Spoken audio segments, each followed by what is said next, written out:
And joining us now is the head coach of the national champion Boston University Terriers. And Coach, that video never gets old, huh? Still give you some goosebumps, huh? Really something. It's still hard to believe. Have you had a chance to let it sink in yet and really enjoy this victory?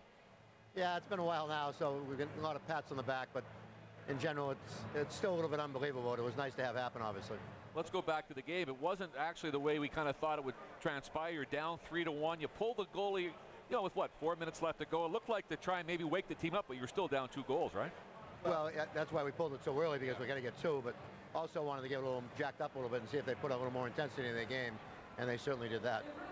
Well, it certainly was one of the most dramatic and amazing finishes of an NCAA Division I hockey national championship game. So I know you've spoken a couple times about the emotions of the team heading into that locker room, going into the overtime period. How did you settle them down and tell them you still have a little bit of game to play? Well, it took a little while, and I was concerned about it because they had to go out and win the game next. They just tied it, and they act like they already won it. I didn't want to get them too jacked up, but at the same time, I knew it was going to be easier for me to get them quieted down than it was for the Miami coach to get them back jacked up again, because of such a devastating way to let it slide. Now, you've had some great teams and some great players go through, but this, to me, the years that I've watched you play, this may be your deepest team. No question. From in the goal, even though they were both freshmen, we were deep there. We had the best core defenseman I've ever had, I think, and we were pretty deep up front as well. Tell us a little bit about the atmosphere down there at the Verizon Center. Of course, the BU fans were outnumbered by the Miami Ohio fans, but not vocally. They were certainly very, very loud down there helping you guys out. Yeah, they did a great job. I think there was just as many BU fans as Miami fans, but the neutral fans were rooting for the underdog, I think, and that's why it seemed like it was more Miami fans in the building. Our guys stood tall, though, and did a pretty good job for us. The building itself is a great building.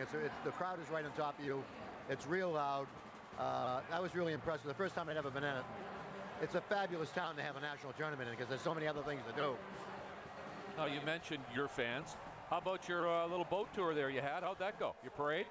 Pardon? I didn't. Your parade?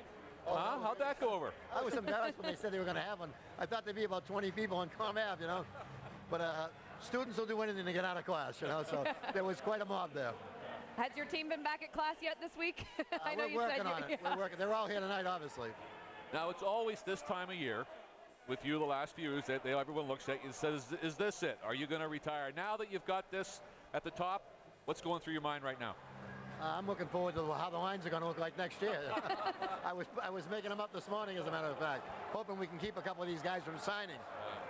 All right, Coach Parker, thank you so much for coming here. Congratulations to you once again, and enjoy this. This is great for you. Thanks a lot. Nice to see you both. Thank you, you too. We're going to take a short break.